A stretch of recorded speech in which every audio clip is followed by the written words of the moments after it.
나이가 많아 늙었고 여호와께서 그에게 범사에 복을 주셨더라. 아브라함이 자기 집 모든 소유를 맡은 늙은 종에게 내 허벅지 밑에 내 손을 넣어라. 내가 너에게 하늘의 하나님 땅의 하나님이신 여호와를 가리켜 맹세하게 하노니 너는 내가 거주하는 이 지방 가나안 족속의 딸들 중에서 내 아들을 위하여 아내를 택하지 말고 내 고향 내 족속에게로 가서 내 아들 이삭을 위하여 아내를 택하라.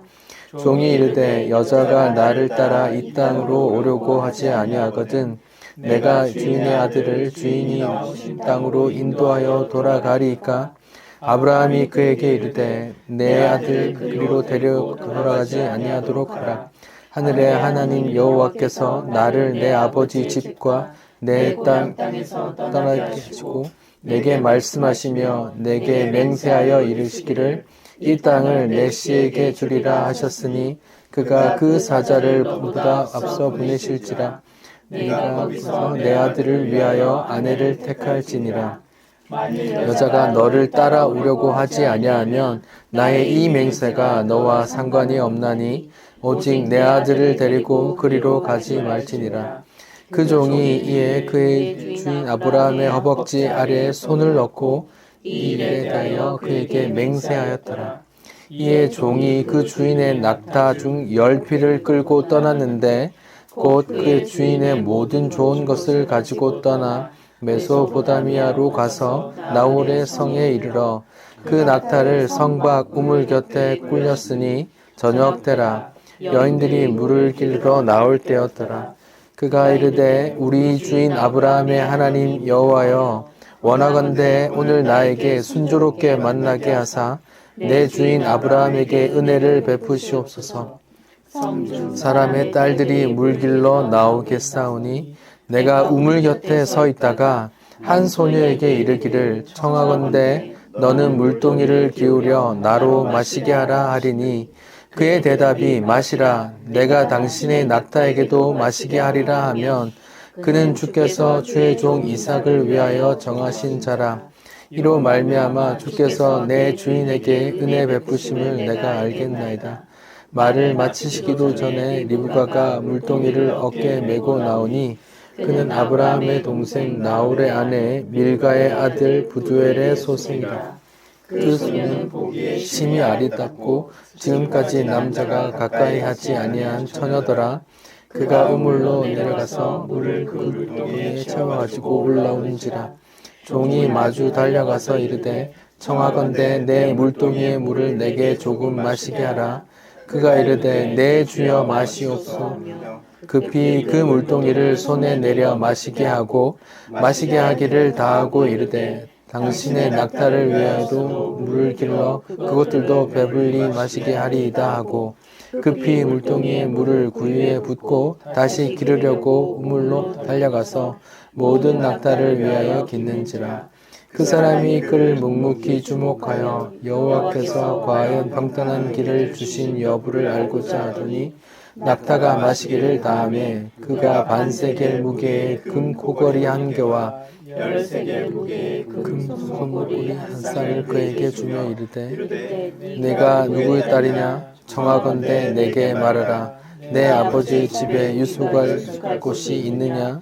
그 여자가 그에게 이르되 나는 밀가가 나홀에게서 낳은 아들 부두엘의 딸이라. 또 이르되 우리에게 집과 사료가 족하며 유숙할 곳도 있나이다. 이에 그 사람이 우리를 숙여 여호와께 경배하고 이르되 나의 주인 아브라함의 하나님 여호와를 찬송하나이다. 나의 주인에게 주의 성과 성실을 그치지 아니하사오며 여호와께서 길에서 나를 인도하사 내 주인의 동생 집에 이르게 하셨나이다 하니라. 아멘.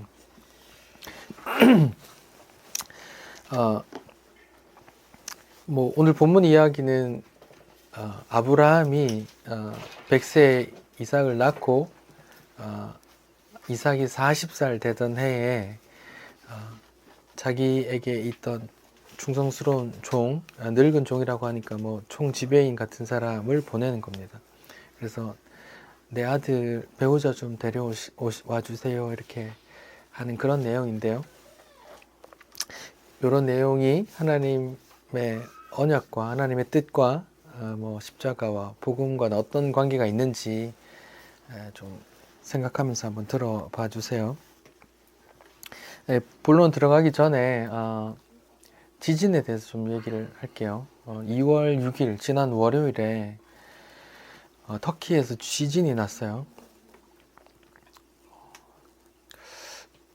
터키 남부지방과 시리아 접경 지역에서 지진이 몇 번 계속 뭐 7.8, 뭐 7.6, 6.1 뭐 이렇게 몇 번 계속 나서 지금 뭐 확인된 사망자가 2만 명이 넘었다 하더라고요.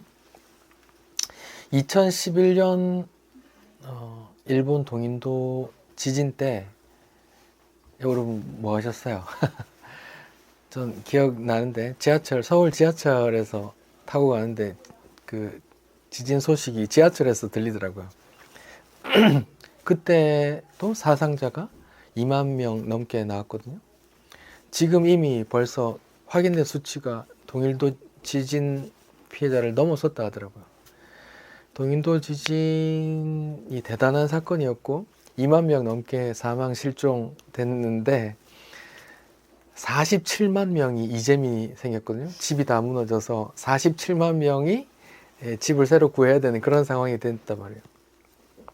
제주도 인구를 보니까 2020년도에 보니까 67만 명인데 거의 제주도 인구의 3분의 2만큼이 다 집을 새로 구해야 되는 그런 이재민이 됐던 사건인데 지금 터키에 지금 벌써 동인도 피해를 동일본 지진의 피해를 넘어섰고 추측하건대 아직 건물이 다 무너져 있으니까 확인하면 20만 명이 확인될 거다 이렇게 추측을 하더라고요. 그러니까 엄청난 숫자가 지금 매몰되어 있는 거예요. 지금 확인이 2만 명 정도 됐는데 그 10배가 더 매장돼 있을 거라고 하는 상황인 거예요. 어떻게 보면 엄청나 뭐 그 추측이 맞다면 사실 20만 명이 지진이 나서 죽었다면 세상은 이런 질문을 할 수 있지 않겠어요? 하나님이 계신가? 하나님이 계시다면 어떻게 이런 무자비한 일을 일으킬 수 있지? 이렇게 누군가 물어보면 여러분 뭐라고 얘기하겠어요? 하나님 어디 갔노? 하나님 뭐하노? 하나님 잡으나? 아니면 하나님이 계신데 하나님이 이런 짓을 했어? 난 그런 하나님 안 믿을란다. 이런 말이 나오지 않겠어요? 여러분 그렇게 따지는 사람한테 뭐라고 말할 거예요? 다 이유가 있다고. 장세전에 어디 있었니?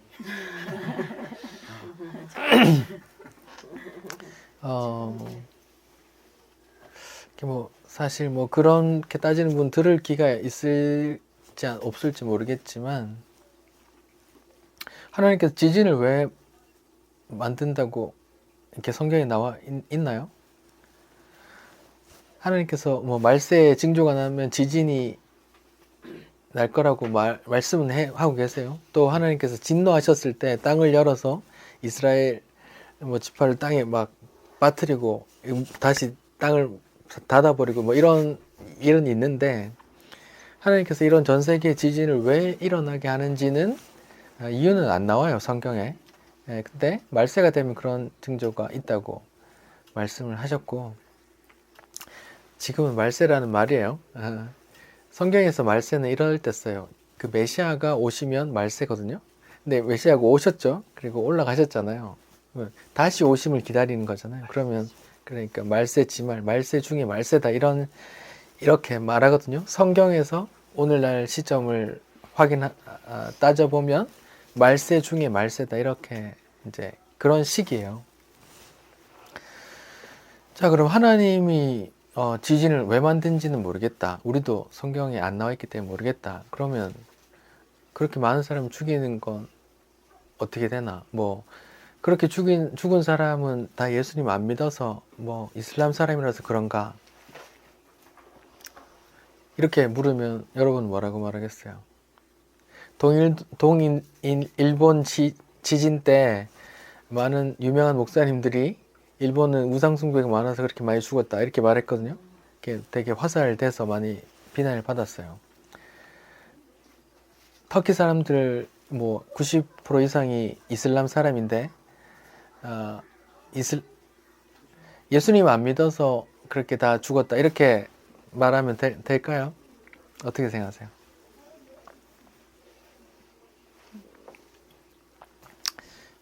우리 누가복음 13장 한번 찾아봅시다. 누가복음 13장.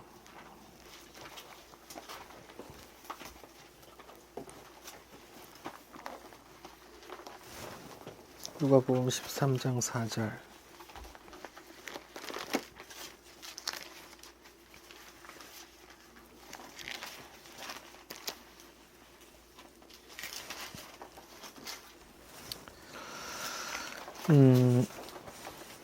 하나님께서 예수님을 보내셨죠. 그 예수님이 이 땅에 오셔서 이제 공생의 사역 중에 예수님께서 살던 중에 예루살렘 성벽 외곽에 있는 어떤 망대 이렇게 파수꾼이 근무하는 초소가 무너졌어요. 그래서 18명이 죽었대요. 그래서 사람들이 물었어요. 예수님한테 저 사람들 왜 죽었어요? 저 사람들 죄가 더 많아서 죽었어요? 이렇게 물었던 거예요. 뭐죠? 4절 5절 한번 읽어봅시다. 시작. 또 실로암 망대가 무너져 치어 죽은 18사람이 예루살렘에 거한 다른 모든 사람보다 죄가 더 있는 줄 아느냐? 너희에게 이르노니 아니라 너희도 만일 회개하지 아니하면 다 이와 같이 망하리라.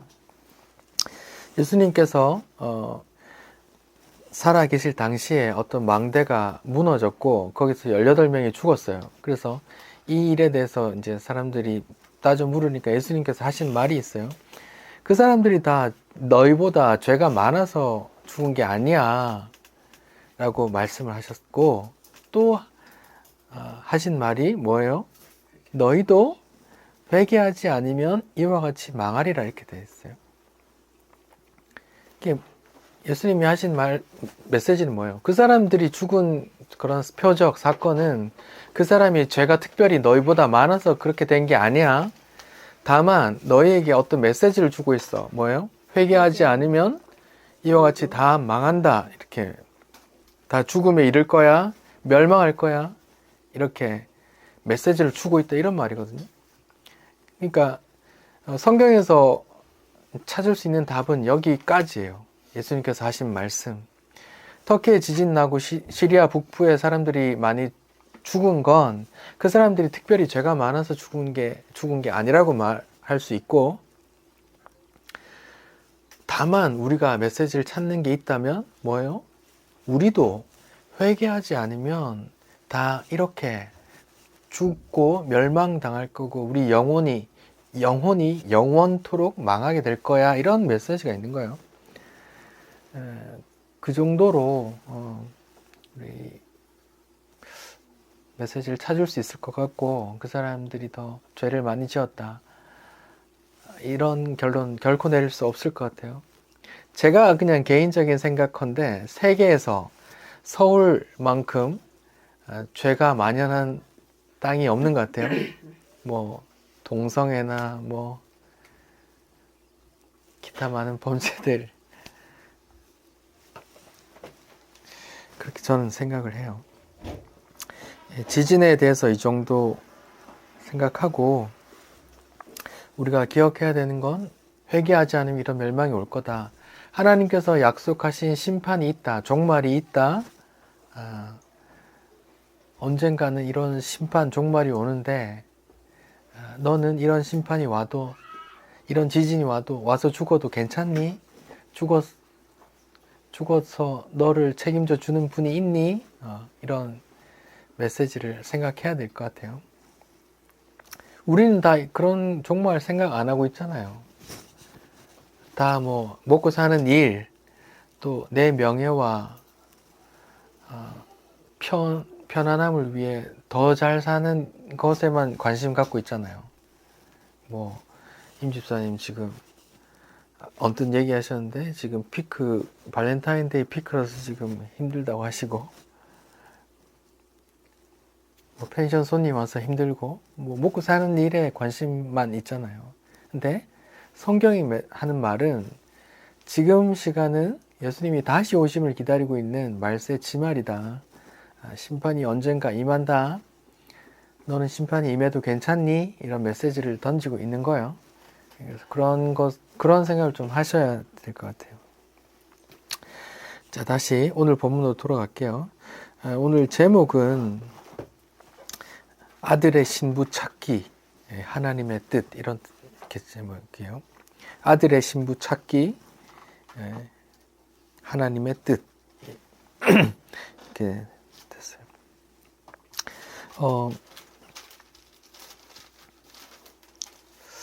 오늘 본문이 보통 이제 그 배우자를 찾는 내용이다 보니까 많은 목사님들이 이제 배우자를 만날 때 이런 이제 본문을 택해서 결혼에 대해서 설교를 하곤 합니다.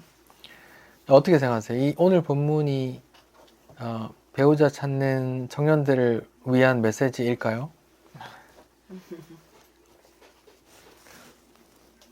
내 아들 배우자 찾는 메시지일까요? 어떻게 생각하세요?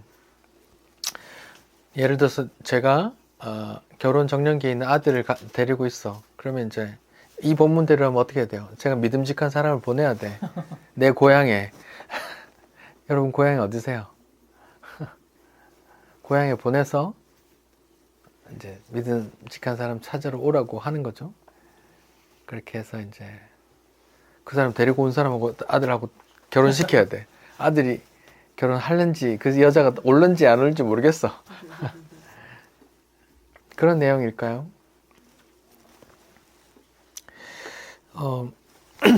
제가 누차 말했지만 성경은 뭐가 쓰여 있다 그랬어요? 하나님의 뜻이 담겨 있는 책이라고 했어요. 하나님의 계시가 담겨 있어요. 하나님은 어떤 분이고 하나님은 어떤 언약을 했고 하나님 그 언약을 어떻게 이루어 갈 건지 기록된 책이에요. 그런 관점에서 봤을 때 하나님은 아브라함에게 어떤 약속을 줬어요. 뭐 네 후손이 땅을 차지할 거야. 네 후손이 자녀들이 많을 거야. 네 후손 중에 나올 씨로 인해서 만민이 복을 받을 거야. 이런 언약을 하셨잖아요. 그 언약을 이루어 가시는 이야기예요. 그래서 아브라함과 사라가 이삭 하나 낳았죠. 그래서 사라가 몇 년 전에 죽었어요. 127세. 90살, 91살에 낳았으니까 이삭이 40살이면 사라가 131세가 되면 되거든요. 근데 사라는 127살에 결혼하기 한 3, 4년 전에 죽었어요. 그럼 그 아브라함 세대의 언약은 끝난 거야. 그 자녀에 대한 약속이니까. 그러면 그 자녀에 대한 이야기가 나와야 될 거 아니에요. 그 자녀가 이삭이 배우자를 만나서 또 자녀를 낳는 이야기가 이어져야 된단 말이에요. 그 이야기를 하고 계신 거예요. 하나님의 뜻을 이루는 그런 이야기 중에 한 대목이란 말이에요.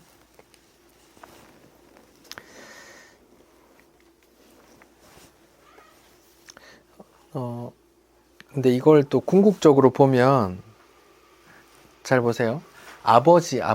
아버지가 종을 보내 아들의 신부를 찾는 이야기. 이게 뭐하고 연결될까요? 하나님 아버지가 내 아들의 신부를 종을 보내 자꾸 부르고 성령으로 인도하는 그 나라로 불러들이는 이야기로 연결되는 거예요. 신약 용어로 따지면 어린 양의 혼인잔치인 거예요. 성경은 교회를 다 그리스도의 신부라고 말하거든요. 그리스도의 신부 찾는 이야기인 거예요. 결국 이 리브가는 우리 성도의 이야기인 거예요.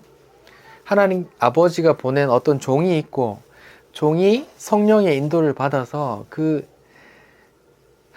택한 신부, 하나님이 택해놓은 그 신부에게 찾아가고 그 신부를 불러 나오는 이야기인 거예요.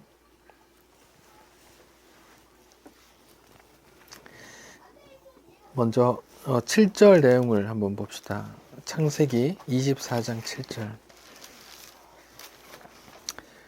창세기 24장 7절. 우리 함께 한번 읽어볼까요? 창세기 24장 7절.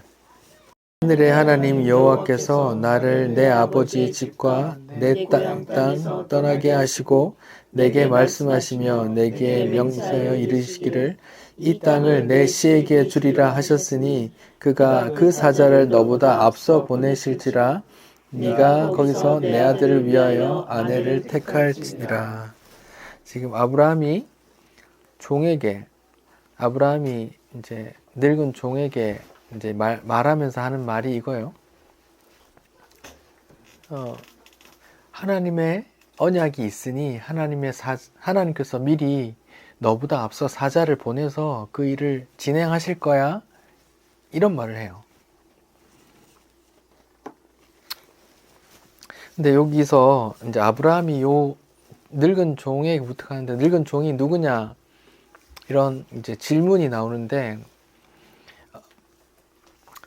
이렇게 성경이 누구라고 명확히 이야기는 안 하지만 창세기 15장 2절에 보면은 내가 너의 방패여 너의 상급이라 말하니까 뭐 제가 자식도 없는데 뭐가 나겠습니까? 내 다메섹 사람 이 엘리에셀이 뭐 상속자로 될 겁니다. 이렇게 말했어요. 그 종이란 말이거든요. 자기가 제일 아끼는 종 다메섹 사람 엘리에셀이란 사람이 있는 거예요. 그 사람일 가능성이 높다고 생각하는 거죠. 그 사람에게 이제 부탁을 하는 거예요. 내 아들 신부를 좀 찾아와 이렇게 말하는데 이때 아브라함은 되게 신앙이 되게 성숙한 하나님을 신뢰하는 그런 상태였어요. 왜냐하면 아브라함이 어떤 사람이었어요? 제가 지난주에 말씀드렸듯이 하나님께서 언약을 계속 주신다고 하셨는데 그 사라를 통해 언약을 주신다고 하셨는데 사라를 몇 번이나 딴 데 팔아먹죠. 근데 하나님께서 계속 수습하잖아요. 그런 믿음 없는 사람이었는데 하나님께서 백세에 이삭을 주시잖아요. 이삭. 아브라함도 사라도 믿지 못하고 비웃었잖아요. 그래서 이름을 이삭이라고 붙였잖아요. 그 이삭을 보면서 백세에 낳은 이삭을 하나님 정말로 이루어 가시네 라고 믿어 갔던 거예요. 이삭을 보면서 또 이삭을 부르면서 자기의 믿음 없음을 계속 보았던 거예요. 이삭, 웃음, 비웃음, 우리가 그 믿지 못하고 비웃었지. 이삭을 보면서 계속 그렇게 성숙해 갔던 거예요. 그러면서 이제 이삭을 번제로 바칠 믿음의 상태가 된 거예요. 히브리서에 보면은 제가 읽어볼게요. 히브리서에 보면 11장 18절, 17절, 18절, 19절. 아브라함은 시험을 받을 때 믿음으로 이삭을 드렸으니 그는 약속을 받은 자로 돼 그 외아들을 드렸느니라. 그에게 이미 말씀하시기를 네 자손이라 칭할 자는 이삭으로 말미암으리라 하셨으니 그가 하나님이 능히 이삭을 죽은 자 가운데서 다시 살리실 줄로 생각한지라. 비유컨대 그를 죽은 자 가운데서 도로 받은 것이니라. 이렇게 말해요. 히브리서가 창세기 아브라함이 이삭을 번제로 바친 사건을 재평가하기를 이렇게 말하는 거예요. 하나님이 능히 이삭을 죽은 자 가운데 다시 살리실 줄로 생각한지라. 아브라함이 그렇게 생각했다고 말하는 거예요. 그러니까 그 믿음 없는 아브라함이 이제 이삭을 보고 이삭을 번제로 바칠 만큼 믿음의 사람이 된 거예요. 그래서 그 가운데 사라가 죽고 이삭이 이제 배우자를 찾으려고 할 때 종을 보내는 거예요. 종을 보낼 때 하는 말이 창세기 24장 7절에 말했듯이 하나님께서 이런 언약을 하셨어. 그러니까 하나님께서 먼저 사자를 보내서 니보다 앞서 보내서 그런 일을 진행해 가실 거야. 이런 말씀을 하는 거예요. 아브라함의 믿음 상태가 되게 있죠.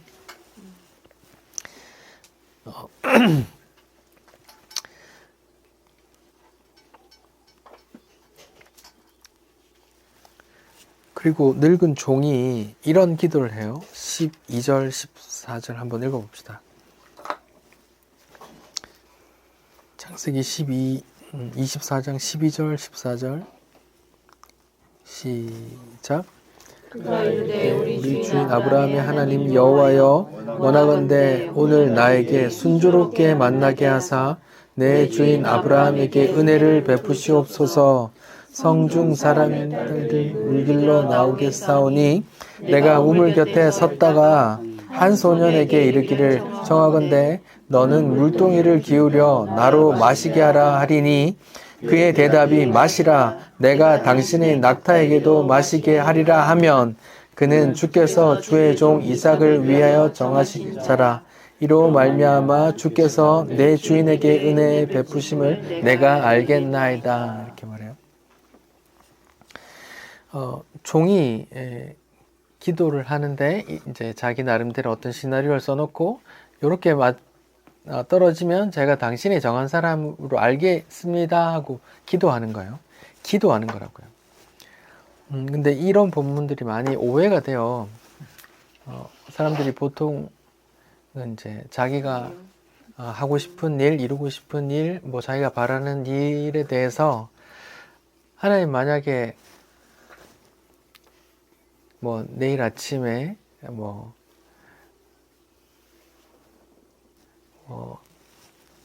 아침에 누군가 나한테 좋은 말을 하면 제가 요 일을 진행하라고 그렇게 알겠습니다. 뭐 이렇게 한다든지, 뭐 그렇게 이제 좀 미신적으로 이렇게 접근하는, 요 본문을 따와서 나도 그렇게 해보자 하고 그렇게 해가는 거예요.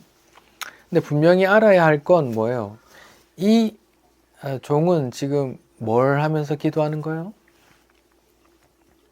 종이 원하는 걸 하는 거예요? 아니면 주인이 원하는 거고, 주인이 원하는 건 뭐예요? 하나님의 언약이 이루어지는 거잖아요. 그러니까 하나님의 뜻이 이루어지는 걸 기도한 거예요. 예. 종이 자기가 원하는 바를 이루기 위해서 기도한 게 아니에요. 하나님의 뜻에 관해서 물었던 거예요. 하나님의 뜻. 나는 하나님의 뜻 잘 모르니까. 내 주인이 말하길 하나님께서 앞서가서 뭔가 일하신다면서요. 뭔가 정해놓으셨죠? 그러면 나로 좀 알게 해주세요. 이렇게 하는 거란 말이에요. 하나님의 뜻에 대해서 묻기 위한 기도란 말이에요. 성경이 말하는 기도는 이거예요. 내가 원하는 것을 이루어달라가 기도가, 성경이 말하는 기도가 아니라 성경이 말하는 기도는 이거예요. 하나님의 뜻을 묻는 기도예요. 하나님이 미리 정해놓으셨죠. 이삭 배우자 리브가 나는 모르지만 정해놓았죠. 그럼 나로 알게 해주세요. 나도 알고 데려가야 되니까 하나님 내가 이렇게 생각할 테니까 좀 그게 맞으면 그렇게 인도해 주세요. 이렇게 기도하는 거란 말입니다. 근데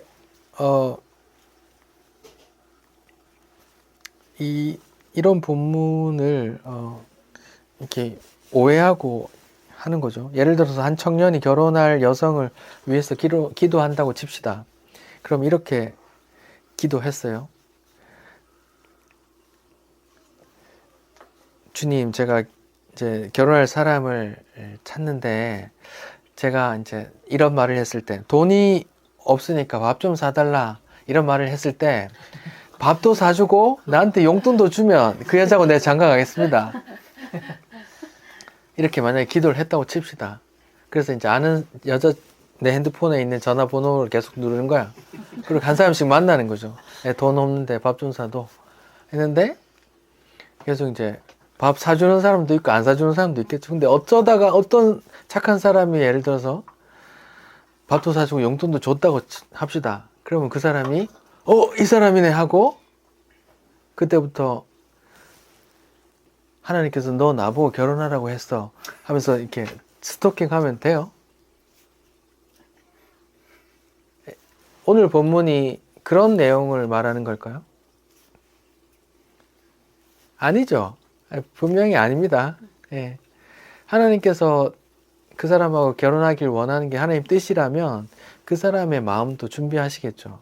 스토킹이라는 범죄가 이르지 않을 만큼 이렇게 서로 순적하게 연애하게 하시겠죠. 반대로 또 다른 예를 들어 봅시다. 여자분이 기도를 하는 거예요. 주님, 제가 배우자를 만나야 되는데 우리 목사님한테 물어보니까 아주 구체적으로 기도하라고 해서 제가 구체적으로 기도할게요. 키는 한 180 정도 되고요. 직업은 의사고요. 그 남자분 부모님, 시부모님은 아무도 없었으면 좋겠어요. 네, 다 죽고 났거나 고아이거나 그랬으면 좋겠어요. 그런 남자 만나게 하시면 제가 배우자로 알겠습니다. 이렇게 기도했어요. 그래서 이제 결혼정보회사 통해서 난 의사하고만 매칭해달라 하면서 이제 돈을 많이 주고 계속 의사를 매칭하다 보니까 부모님 다 죽은 의사를 만난 거야. 하나님, 이 사람이군요 하면서 그 여인이 온몸을 내던져 결혼에 꼬리 냈다고 칩시다. 그게 하나님 뜻하고 관계 있어요? 어떻게 생각하세요? 자기 탐심을 이룬 거예요? 하나님 뜻하고 관계 있는 거예요? 그가 하나님의 뜻을 여쭤본 적이 있어요? 키 180의 의사에 부모님 다 돌아가신 분이란 조건은 누가 정한 거예요? 자기 탐심이잖아요. 자기 탐심을 이루려고 찾았고, 찾아서 자기 탐심을 이루려고 자기가 성취한 거잖아. 그리고 기도하고 무슨 상관이에요? 그리고 나서 이혼하면 하나님 원망할 거예요? 사실 오늘날 수많은 결혼이 이런 식으로 이루어지고 지기도 하잖아요. 그리고 또 이혼도 많이 하고. 하나님하고 아무 상관없이 자기 탐심대로 결혼해놓고선 비난하면 어떡해? 하나님을 욕하면 어떡해? 이거 하나님의 뜻하고 상관없는 거예요. 자기 탐심대로 그냥 결혼한 거라고요.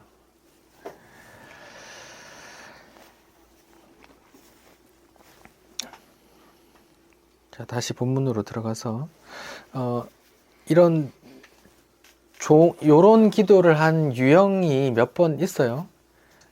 사사기 6장에 보면 기드온 이런 사람이 기도를 하죠. 하나님께서 기드온을 부르시고 너를 통해서 이스라엘을 구원할 거야. 미디안 손에서 이스라엘을 구원할 거야. 네가 앞장서라 하니까 저는 못합니다. 막 이렇게 했어요. 근데 내가 너 함께 하겠다 이렇게 막 하니까 알겠습니다 했어요. 전쟁의 순간이 왔어요. 그러니까 성령이 임했어요. 기드온에게. 성령이 임해서 나팔을 불고 사람들을 각 지파에 보내서 사람들을 모아왔어요. 10,000명 넘게 모아왔어. 그리고 기도하는 거예요. 하나님, 이 전쟁 하는 게 하나님 뜻인가요? 하나님께서 정말 나를 통해서 이 전쟁에서 저 미디안을 치기를 원하십니까? 이렇게 기도했어요. 그게 하나님 뜻이면 저한테 좀 알려주세요. 만약에 이 양털 있는데 양털에만 아침에 이슬이 붙어 있고 나머지는 메마른 땅이 되게 해주세요. 그거면 내가 하나님 뜻인 줄 알고 전쟁하겠습니다. 이렇게 말했어요. 다음날 아침에 딱 가보니까 마른 땅에 양털을 짜보니까 양털만 물이 쭉 나왔단 말이에요. 근데 믿음이 없어. 기도는 다시 한 번 더 묻는 거예요. 하나님, 한 번 더 기도해 볼게요. 이번에 정반대로 땅은 축축한데 양털만 뽀송뽀송하게 해주세요. 제가 그럼 진짜로 그런 줄 알고 갈게요. 그냥 진짜 그렇게 된 거야. 땅은 축축하고 양털엔 물이 없는 거죠. 그래서 그렇게 전쟁을 해서 이겼단 말이에요. 이건 뭐예요? 기도원이 자기 원하는 걸 얻기 위해서 기도한 거예요? 아니면 하나님의 뜻을 확인하려고 기도한 거예요?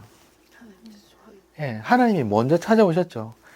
먼저 찾아오셔서 너 이거 좀 해. 아니요, 제가 할 수 있을까요? 정말인가요? 제가 그거 할 수 있을까요? 제가 저를 통해서 하기를 원하십니까? 하고 이렇게 확인하는 과정이란 말이에요. 자기 소원을 이루는 것과 상관이 없다고요. 비슷한 이야기가 모세의 이야기가 출애굽기 3장에 보면 또 나와요. 하나님께서 모세를 찾아오세요. 떨기 나무가 타고 있는데 목소리가 나오죠. 모세야, 모세야. 이렇게 하고 뭐지 하고 하나님 말씀을 하시는 거죠. 내가 이스라엘 백성들 이제 끌어내겠다. 너가 앞장서라. 네가 바로 앞에 가라. 안 됩니다. 저는 바로 앞에 못 갑니다. 바로가 얼마나 무서운 사람인데요. 하면서 막 빼요. 근데 내가 함께 할 거야. 이렇게 막 하니까 이제 하나님께서 약속을 줘요. 내가 뭔데 아론이 바로 앞에 갑니까? 만약에 이스라엘 사람들이 날 안 믿으면 어떡합니까? 막 이렇게 하니까 지팡이를 던지니까 막 뱀으로 바뀌고 꼬리 잡으니까 지팡이로 다시 되고 또 뭐예요? 손을 품속에 넣었더니 문둥병이 생겼고 다시 넣었더니 또 괜찮아졌고 이래도 안 믿으면 나일강에서 물을 떠와서 땅에 부어봐. 그 물을 내가 피로 바꿔놓을 테니까 이렇게 이제 3가지 기적을 주는 거예요.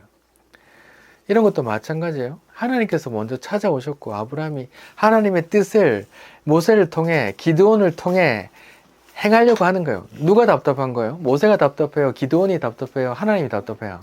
하나님이 답답한 거예요. 왜냐? 하나님의 뜻을 이루길 원하거든요. 성경은 하나님의 뜻을 이루는 이야기가 담겨 있는 거예요. 그러니까 오늘 본문도 마찬가지예요. 종이 그런 기도를 했다고 우리가 다 그렇게 해서 하나님으로부터 우리가 원하는 걸 받아내자가 아니라 오늘 본문도 답답한 건 누가 답답한 거예요? 하나님이 답답한 거예요. 왜냐하면 이 아무것도 모르는 종들 이용해서 이렇게 내가 끌어가야 되니까 하나님 답답한 거예요. 하나님께서 계속 알려주시고 인도하시고 한다니까요. 왜? 하나님께서 자기 언약, 자기 뜻을 이루어 가시려고 하는 이야기가 담겨 있거든요. 그래서 아브라함이 그 하나님의 뜻을 알기 때문에 그 종을 보냈고 종도 아브라함이 믿는 그 하나님의 언약을 알기 때문에 기도하는 거예요. 뭐라고? 하나님, 내 주인의 하나님, 이제 나로 은혜 있게 해주세요. 만약 하나님의 뜻이 정해놓은 사람 나로 순적하게 만나게 해주세요 하면서 기도한단 말이에요. 내가 뭔가를 이루려고 그렇게 기도한 게 아니라 뭐예요? 하나님의 뜻을 물어가면서 기도한 거잖아요.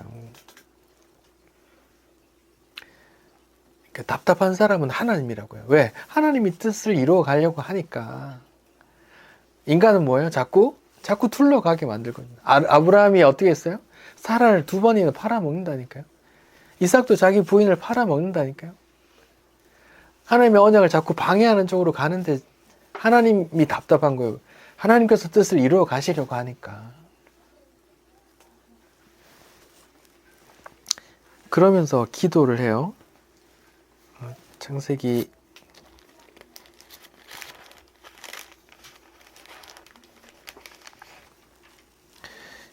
24장 26절을 봅시다. 24장 26절.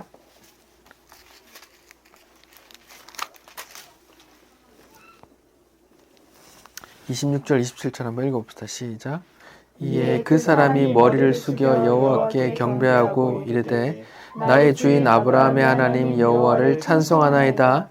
나의 주인에게 주의 사랑과 성실을 그치지 아니하였사오며 여호와께서 길에서 나를 인도하사 내 주인의 동생 집에 이르게 하셨나이다 하니라. 그러니까 이 사람이 고백하는데 나를 인도했대요. 내가 와보니까 아브라함의 동생 성이고 동생 손주를 만나게 한 거예요.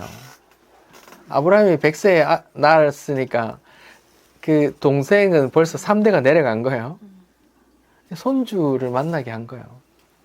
아브라함의 동생이 나홀이고 나홀의 아들이 있는데 그 아들의 자식이 라반과 리브가란 말이에요. 아브라함 동생의 손녀란 말이에요. 만나게 하신 이 사람이 고백하잖아요. 하나님께서 인도하셨네 이렇게. 그 인도는 뭐예요? 하나님의 뜻을 이루기 위한 인도잖아요. 우리가 성도라면 하나님의 인도가 있다니까요. 우리 삶 가운데 하나님의 뜻을 이루는 인도가 있단 말입니다. 내 원하는 거를 채워주는 그런 인도가 아니라 내가 성도라면 우리에게도 하나님의 인도가 있는데 그 인도가 뭐예요? 하나님의 뜻을 이루기 위한 인도가 있단 말입니다. 여러분에게 일어난 수많은 일들 가운데 하나님의 인도가 있었단 말입니다. 때론 여러분이 원하는 것을 막으시기도 하고 때론 여러분이 원하는 걸 주기도 하시고 그런 가운데 뭘 이루기 위해서? 하나님의 뜻을 이루기 위한 것이 있단 말입니다.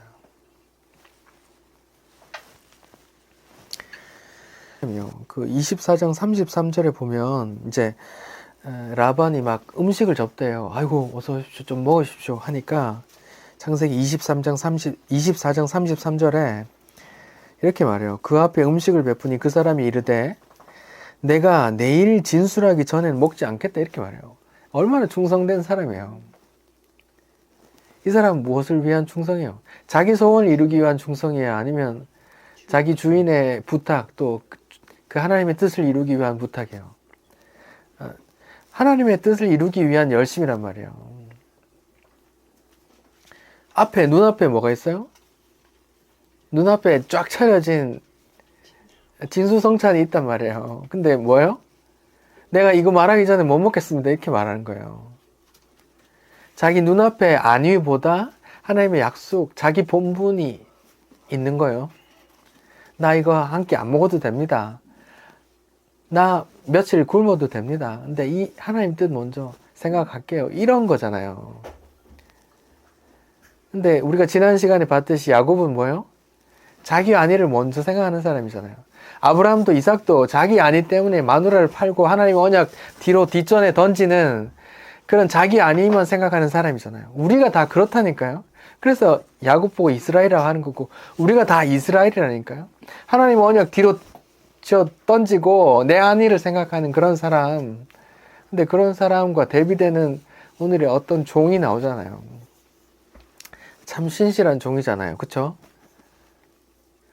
내가 이거 말하기 전에는 먹지도 않겠습니다. 이렇게 말하잖아요. 이렇게 하나님께서 자기 신부를 찾기 위해서 보내는 신실한 종 이야기가 성경에 가득해요. 근데 이제 신약에서 몇 사람 찾아볼게요. 요한복음 3장 한번 봅시다. 요한복음 3장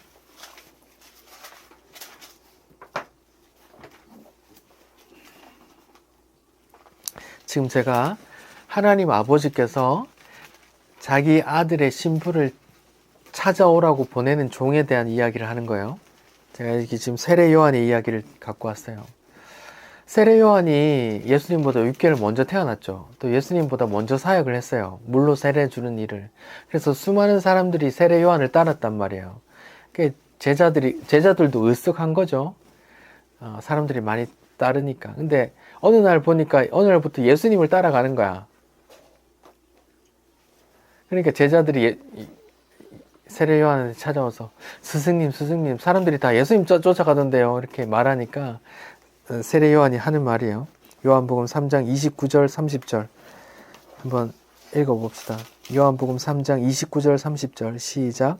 신부를 취하는 자는 신랑이나 서서 신랑의 음성을 듣는 친구가 크게 기뻐하나니 나는 이러한 기쁨으로 충만하노라. 그는 흥하여야 하겠고 나는 쇠하여야 하리라 하니라. 눈물겹게 충성스러운 종 이야기가 또 나오죠. 이전까지 예수님께서 등장하기 전까지만 해도 사람들이 다 나를 추종했단 말이에요. 근데 나를 따르던 사람들이 다 예수님께로 가니까 제자들이 놀라잖아요. 근데 이 세례 요한은 이렇게 말하는 거예요. 신부를 취하는 사람은 신랑이야. 나는 신랑 친구야. 옆에서 보는 기쁨이 대단하단다. 옆에서 보는 것만으로도 좋아. 왜냐하면 자기가 그 일을 다 했거든요. 왜? 신랑에게, 하나님의 아들 신랑에게 신부를 이렇게 매칭시켜주는 일을 했거든요. 그래서 기쁜 거야. 그러면서 하는 말이 그는 흥하여야 하겠고 나는 쇠하여야 돼. 왜? 하나님의 뜻이 그에게 있기 때문입니다. 충성스러운 종이죠. 그리고 신약 성경의 절반을 쓴 사람 누구죠? 예, 바울은 또 뭐라고 말하는지 한번 봅시다. 고린도 후서 11장이요. 고린도 후서 11장 2절.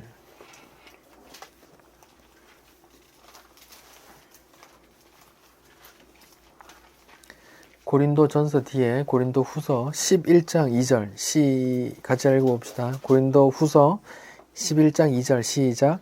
내가 하나님의 열심으로 너희를 위하여 열심을 내노니 내가 너희를 정결한 처녀로 한 남편인 그리스도께 드리려고 중매함이로다. 이렇게 말해요. 바울이 지금 자기를 뭐라고 말해요? 중매쟁이라 말하는 거예요. 바울은 지금 이 구약 창세기 24장에 아브라함의 부탁을 받은 종의 역할을 하는 거예요. 누구? 내 주인의 아들의 신부를 찾아오는 이야기. 바울 주인이 누구예요? 하나님이죠. 하나님의 아들 예수의 신부를 찾아오는 이야기. 그 종의 이야기를 하고 있단 말이에요. 보세요. 구약이나 신약이나 뭐가 이루어지는 거예요? 하나님의 뜻이 이루어지는 거고, 거기에 종을 사용하시는 거고, 그 종을 돕는 이가 누구예요? 성령께서 인도하신다니까요. 구약이든 신약이든 다 하나님의 뜻이 쓰여 있단 말입니다. 하나님의 뜻을 이루어 가려고 종을 쓰시고, 종을 또 다 이루시고, 종을 인도하시는 분이 또 성령님이고, 하나님 뜻이 뭔데요? 내 구원자로 보낸 내 아들의 신부로 함께 내 나라에 들어올 그 내 아들의 신부를 불러오너라. 이게 하나님의 뜻이란 말입니다. 여러분이 신부라면, 그리스도의 신부라면 그렇게 인도함을 받는 거예요. 성령께서 여러분을 마음까지 준비시키실 겁니다.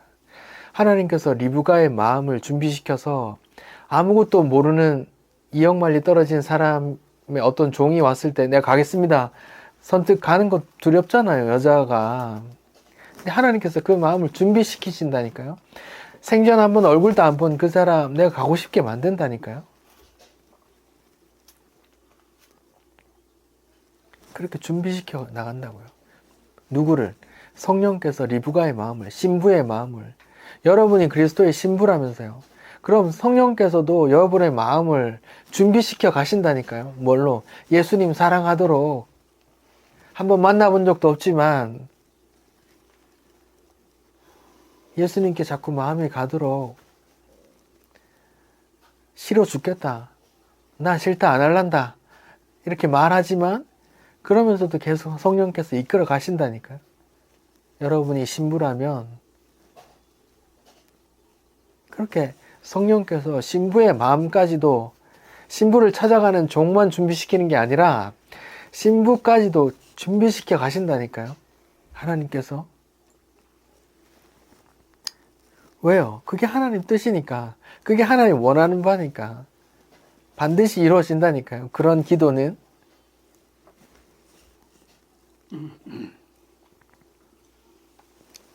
성경에 하나님께서 자기 언약을 이루는 이야기로 가득해요.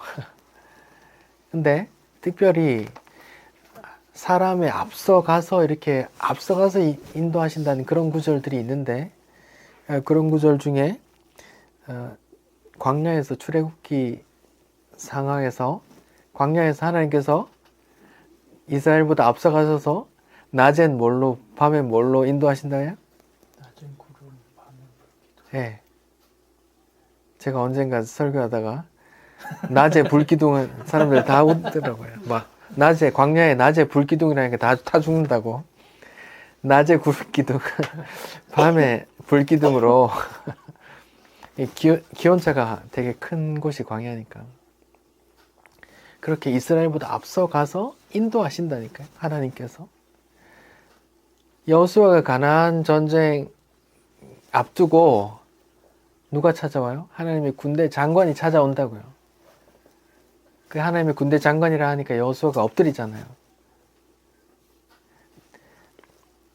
네 신발을 벗어라. 거기는 거룩한 땅이다. 이런 말을 하시거든요. 이 말을 누가 언제 하셨어요? 하나님께서 모세를 부르실 때 하신 말이에요. 떨기나무 앞에서 네 신발을 벗으라고 거룩한 땅이야. 그러니까 하나님의 언약이 모세를 통해서 또 여호수아를 통해서 흐르고 있다는 말을 알려주는 거예요. 그리고 여호수아가 진짜 전장으로 나가기 전에 하나님이 군대를 보내시는 건 뭐예요? 군대 장관을 보내시는 건 뭐예요? 네가 전쟁하기 전에 누가 전쟁한다는 말이에요? 하나님의 군대가 전쟁한다는 말이거든요. 그래서 여리고 성을 도는 거예요. 너희는 싸우는 게 아니야. 내가 싸워. 이렇게 하나님의 언약을 누가 이뤄요? 하나님께서. 우리는 그냥 들러리예요. 그냥 그 하나님의 위대한 역사에 함께 하는 그런 영광을 받았단 말이에요. 성도에게.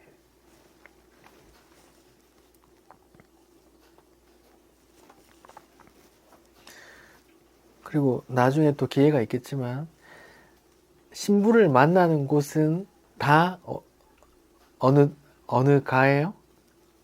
신부를 만나는 곳은 다 뭐가 있어? 신부를 만나러 지금 종이 어디 가에 있어요? 네, 우물가에 있다니까요.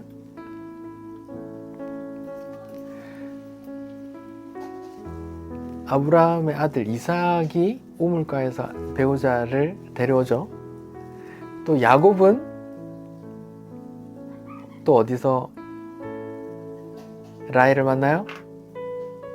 야곱이 에서를 피해서 도망가잖아요. 삼촌 집에 가서 우물가에 있는데 라헬이 양 치다가 이렇게 데려오는 거예요. 그래서 라헬을 만나거든요. 그리고 따라간단 말이에요. 그래서 라헬을 사랑하게 되고, 모세도 애굽의 왕이었다가 사람 죽이고 도망가서 누굴 만나요? 우물가에서 시포라를 만난단 말이에요. 그 부인은 다 어디서 만나요? 우물가에서 만나요. 그 이야기가 신약에 예수님께서 우물가에서 누군가 만나는 이야기로 나온단 말입니다. 예수님께서 우물가에서 누굴 만나요? 예, 한번 보죠. 요한복음 4장입니다.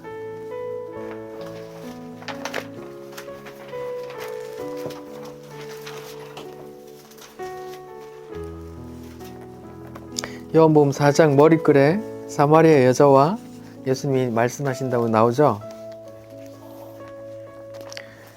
여기서 지금 예수님이 우물가에서 사마리아 여인을 만나는 거예요. 그러니까 성경 전체적인 이야기로 바꾸면 신랑이 지금 신부를 찾아 만나는 거예요. 이 신부가 특별한 신부예요. 뭐예요? 자기 남편은 이때까지 남편이 뭐 6 있었는데 이번엔 또 지금도 본 배우자가 아니다 이렇게 말하잖아요. 다 가짜 배우자란 말이에요. 진짜 배우자를 지금 만나는 거란 말이에요. 하나님 입장에서 볼 때 진짜 배우자, 내 아들, 너는 신부야. 내 아들의 신부란다. 이때까지 세상에서 만난 그 신랑들 진짜 신랑 아니야. 여러분의 신랑이 진짜 신랑이 아니란 말입니다. 그렇다고 함부로 하시지 마시고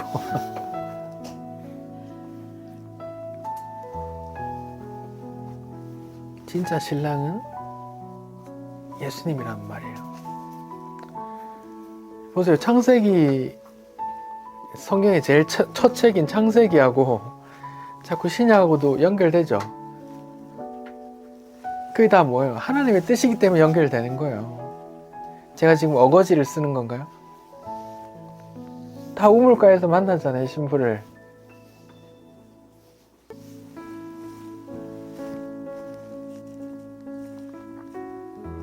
그게 하나님의 뜻이란 말입니다.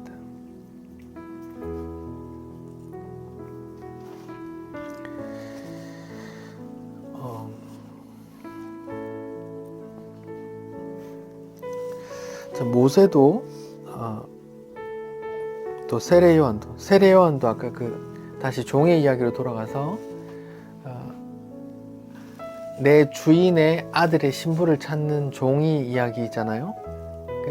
세례 요한도 주인의 아들의 신부를 찾은 나는 그런 기쁨이 충만하다고 아까 말했잖아요. 바울도 여러분을 그리스도의 신부로 중매함으로다 이렇게 말하잖아요. 다 그런 종이란 말이에요. 그럼 우리가 예수님을 만났어요. 종이 됐어요. 신부가 됐어요. 그럼 우리는 또 뭐가 돼요? 우리가 또 그 종이 되는 거예요. 그 복음 전에 예수님 소개하는 종이 되는 거란 말입니다.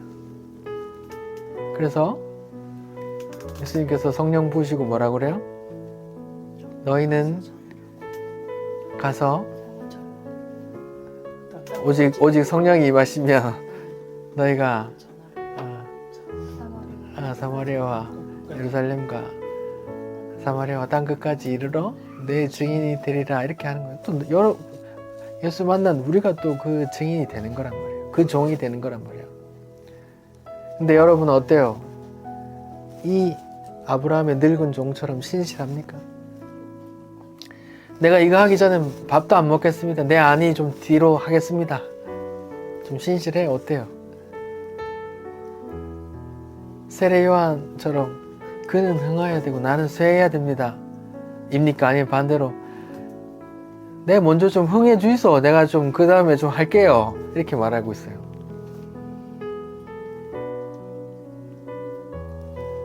바울도 매 맞아가면서 막 도망가가면서 감옥에 갇히고 뭐 그러고 가면서 하잖아요. 그런 건 내 안이 상관없다는 거잖아요. 하나님이 어떤 분임을 알고 예수님이 어떤 분임을 알았을 때 이 땅에서의 내 안위는 아무것도 아니라는 걸 깨닫게 됩니다. 그 하나님이 얼마나 크신지 그 천국이 얼마나 아름답고 귀한지 그거 아는 만큼 그렇게 된단 말이에요. 아는 만큼.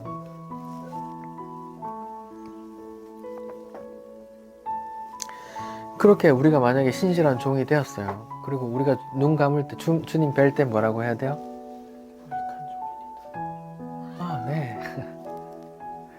주님 제가 이만큼 했어요 하고 이렇게 목에 힘주면서 이렇게 그렇게 하는 게 아니라 그런 고백을 하라고 예수님께서 알려주세요. 찾아봅시다. 누가복음 17장. 누가복음 17장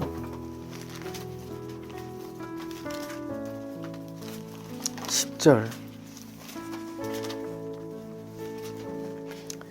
예수님께서 직접 이걸 알려주세요. 너희는 명령을 받은 종인데 종이 그 명령받은 걸 다 하면 이렇게 말해야 돼. 이렇게 예수님이 알려주세요. 누가복음 17장 10절 한번 읽어봅시다. 시작.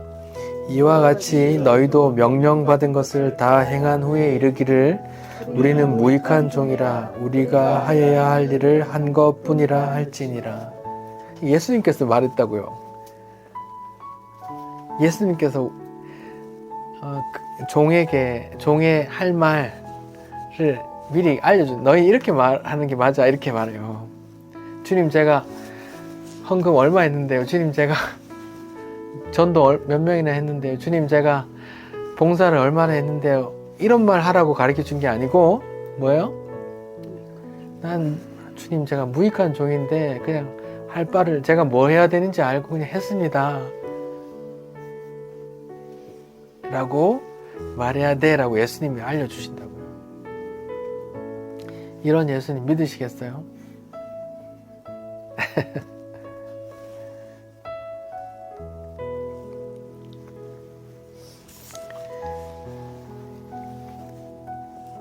마지막으로 하나님께서 인도하시는 거, 성령께서 인도하셨다는 부분 한 번 더 짚고 넘어갈게요. 아까 종의 기도에서 나왔듯이 하나님께서 자꾸 인도하신다니까요. 인도하셔.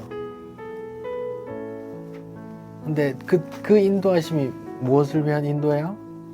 하나님의 뜻을 위한 인도라고요. 내 뜻을 이루는 뜻이 아니라. 그러니까 여러분이 성도라면 여러분의 삶 속에 하나님의 인도하심이 있는데 그게 내 소원, 내 안위를 위한 인도하심이 아니라 뭐예요? 하나님의 뜻을 이루기 위한 그리스도의 신부로 데려가기 위한 인도란 말입니다. 재미없을 수 있어요. 근데 성경은 그렇게 말해요. 하나님의 뜻을 이루어가기 위한 성령님의 인도가 있다고. 우리 마지막으로 요한계시록 읽어봅시다. 요한계시록 19장입니다.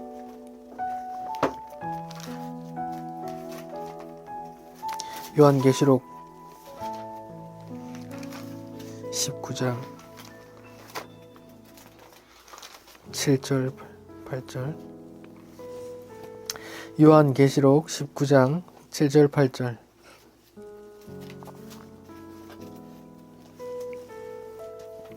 읽어봅시다. 요한계시록 19장에 제목이 뭐라고 나와 있어요? 어린 양의 한 네.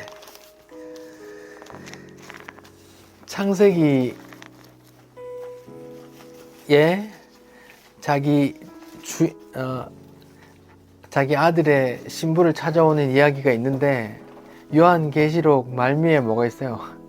어린 양의 혼인잔치 이야기가 있단 말입니다. 19장 7절 8절 읽어보겠습니다. 시작. 우리가 즐거워하고 크게 기뻐하며 그에게 영광을 돌리세. 어린 양의 혼인 기약이 이르렀고 그의 아내가 자신을 준비하였으므로 그에게 빛나고 깨끗한 세마포 옷을 입도록 허락하셨으니 이 세마포 옷은 성도들의 옳은 행실이로다. 여기서 옳은 행실은 내가 뭐 했다고 하는 게 아니에요. 그냥 성령님의 인도에 따라온 걸 말하는 거예요. 한 번 더 읽어봅시다. 21장 9절부터 9절 10절 한번 읽어봅시다. 21장 9절 10절. 새하늘과 새 땅에도 새 예루살렘이 나와요. 시작. 7 대접을 가지고 마지막 7 재앙을 담은 7 천사 중 하나가 나와서 내게 말하여 이르되 이리 오라. 내가 신부 곧 어린 양의 아내를 내게 보이리라 하고 성령으로 나를 데리고 크고 높은 산으로 올라가 하나님께로부터 하나님에서 내려오는 거룩한 성 예루살렘을 보이니. 이렇게 나오죠. 거룩한 성 예루살렘을 신부라고 말하는 거예요.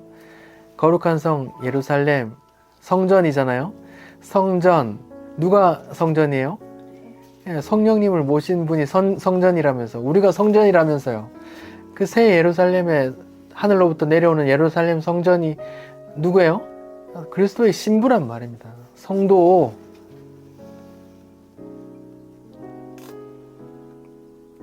세대주의자들이 말하는 백투더 예루살렘 운동에서 말하는 그 예루살렘 성전, 진짜 이 땅에 보이는 그 예루살렘의 성전을 다시 짓는 게 아니란 말입니다. 그리스도의 신부 이야기란 말입니다.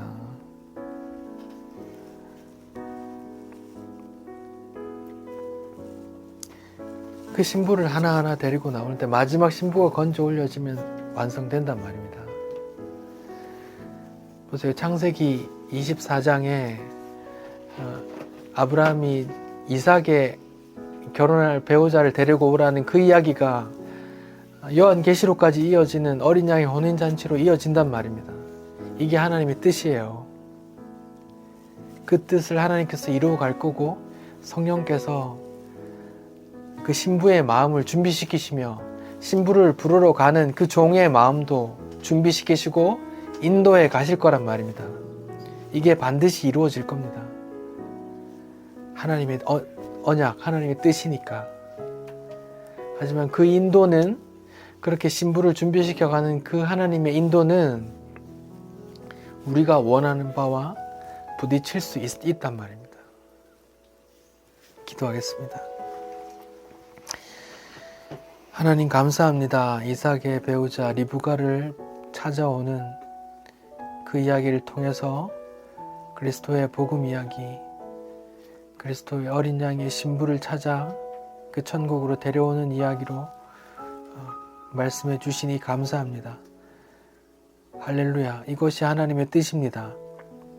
하나님께서 자기 아들의 신부를, 종을 보내서 찾아오시고 그 신부의 마음을 준비시키시고 그 신부로 하여금 그를 따라 그 신랑에게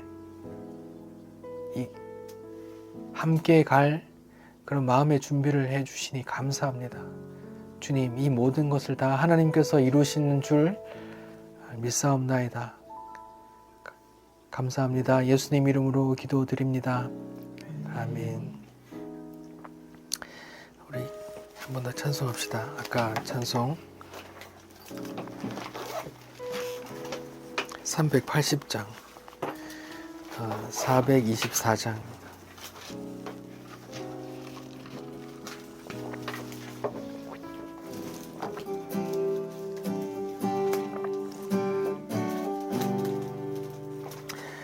나의 생명 되신 주님 앞에 나아갑니다.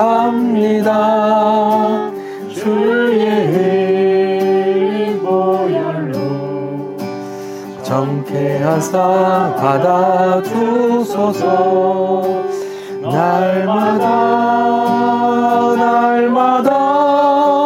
주를 찬송하겠네.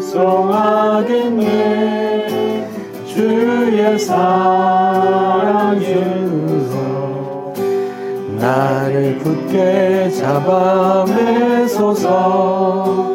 괴로운 세상 지낼 때 나를 인도하여 주소서. 주를 믿고 나가며 나의 길을 잃지 않겠네. 날마다 주를 찬송하겠네. 주의 사랑 줄로서 나를 굳게 잡아매소서.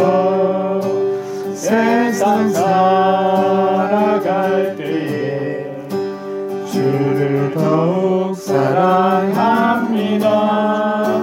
밝고 빛난 천국에 나의 영혼 들어가겠네. 날마다